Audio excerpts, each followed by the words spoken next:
वंदे मातरम दोस्तों। आज चर्चा करेंगे हम, क्या एआई के चलते बेरोजगारी फैलने का अंदेशा है। वास्तव में एआई के चलते बेरोजगारी फैलने का अंदेशा कम ही है, क्योंकि हर तकनीक क्रांति अपने साथ ये शंका अंदेशा लेकर आती है कि इनोवेशन की मार नौकरियों पर कितनी पड़ेगी। इतिहास में अभी तक ये अंदेशे कभी सच साबित नहीं हुए, लेकिन आर्टिफिशियल इंटेलिजेंस की बात कुछ और है। इसमें सच में ही इतनी क्षमता है कि वो अकेले अनेक कार्य मनुष्य की तरह या मनुष्य से कई बेहतर कर सकती है। तो क्या हम कह सकते हैं कि इस बार मानव श्रम के लिए खतरा वास्तव में अलग और अधिक गंभीर प्रकार का है। लेकिन एआई को लेकर आज नज़र आ रहे जुनून में एक बात को हम नज़रअंदाज कर देते हैं। पिछले 4 दशकों में उन देशों की संख्या 0 से बढ़कर 55 हो गई है जहां कामकाजी वर्ग की आबादी घट रही है। इनमें अधिकांश प्रमुख अर्थव्यवस्था वाले देश हैं। यह गिरावट अब और तेज हो रही है, क्योंकि परिवार अपेक्षा से भी कम बच्चे को जन्म दे रहे हैं। पिछले वर्ष हम देखते हैं कि चीन में जन्म लेने वाले शिशुओं की संख्या 1949 में इस पीपुल रिपब्लिक की स्थापना के बाद सबसे निचले स्तर पर आ गई है। जापान में तो यह जनसंख्या अब 1899 के बाद सबसे कम हो गई है। 10 वर्ष पहले के अनुमानों की तुलना में वैश्विक जो प्रजनन दर है और अनुमान से 25 वर्ष पहले ही जनसंख्या को स्थिर रखने के लिए आवश्यक स्तर से नीचे जाने की राह पर है। इसके परिणाम स्वरूप हम देखते हैं कि विश्व की कामकाजी आय वाली आबादी का पीक भी अनुमान से 30 वर्ष पहले आ सकता है। हमें ऐसे संकेत मिल रहे हैं कि एआई पहले ही प्रति श्रमिक उत्पादन बढ़ा रहा है, जिससे मानव श्रम की कुल मांग घट सकती है। लेकिन जो तेजी से घटती हुई जनसंख्या है, इसके मद्देनज़र एआई बड़े पैमाने पर बेरोजगारी पैदा करने के बजाय आने वाली लेबर शॉर्टेज की समस्या को कम करने में मददगार साबित हो सकता है। हमें ध्यान रखना चाहिए कि अतीत की तकनीकी क्रांतियों ने नौकरियों को नहीं बल्कि उद्योगों को समाप्त किया था।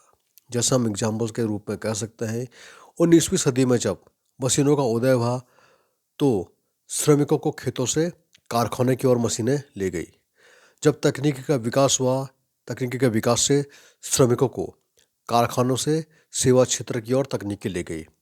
1910 के दशक में जब कार टैक्सी ने घोड़ा गाड़ियों की जगह ले ली, तो तांगा घोड़ा गाड़ी चलाने वालों ने ट्रक चालक टैक्सी चालक की जगह ले ली। 1970 के दशक में जब एटीएम मशीन आई, तो बैंकों ने अपनी लागत घटाने और अधिक शाखाएं खोलने में एटीएम मशीनरी ने मदद की। 1990 के दशक से अब तक इंटरनेट ने अगर अमेरिका में लगभग 35 लाख नौकरियों को ख़त्म किया है, तो लगभग 1,90,00,000 नई नौकरियां भी पैदा की है। एआई इन सबसे ज़्यादा उठक पटक कर सकता है। एक अनुमान यह कहता है कि एआई और उससे जुड़ी तकनीकों जैसे ह्यूमनॉइड रोबोट्स के लिए वैश्विक स्तर पर अधिकतम श्रम बाजार 400 करोड़ नौकरियों तक हो सकता है। लेकिन फिलहाल अभी तो हालांकि एआई ऐसा कर नहीं पा रहा है, लेकिन आगे करेगा। वैश्विक स्तर पर अमेरिका जैसे एआई के क्षेत्र में अग्रणी देशों ने बेरोजगारी दर कई दशक के स्तर के आसपास ही बनी हुई है। जापान में भी रोबोट्स की तादाद तेजी से बढ़ रही है। इसके बावजूद वर्षों से बेरोजगारी दर भी घट रही है। श्रम बल में भागीदारी बढ़ रही है। वास्तव में हम जब देखते हैं तो पाते हैं कि इस समय कौन सी नौकरियां खतरे में हैं, लेकिन भविष्य में कौन सी नौकरी खतरे में होगी और कौन सी नौकरी सृजित होने जा रही है, इसके बारे में अभी कुछ नहीं कह सकते हैं हम। अमेरिका में आज पैदा होने वाली नौकरियों में से लगभग 1/3 ऐसी श्रेणी की है जो 25 साल पहले कहीं अस्तित्व में थी ही नहीं। तो 1/3 नौकरियां ऐसा है कि जो हम आज से 25 साल पहले जिनके बारे में सोच ही नहीं सकते थे। AI content creator, product manager, engineer, system designer जैसे नए जॉब तेजी से बढ़ रहे हैं, और वे पारंपरिक श्रेणियों में हुई नौकरियों की जो क्षति है उसकी भरपाई आसानी से और बड़े पैमाने पर करते हुए दिखाई दे रहे हैं। अगर एआई बड़े पैमाने पर बेरोजगारी पैदा करता भी है, तो हम मनुष्य चुपचाप नहीं बैठे रहेंगे। जनसांख्यिकीय एक लंबे समय से आर्थिक विकास को ड्राइव करती रही है, गति देती रही है। कोई भी अर्थव्यवस्था श्रम बल को बिठाए बिना तेजी से आगे नहीं बढ़ सकती है। एआई लेबर शॉर्टेज की कमी से जूझती हुई दुनिया को एक नई राह एक राहत प्रदान कर सकता है। इसके कारण व्यापक बेरोजगारी फैलने की संभावना फिलहाल कम है।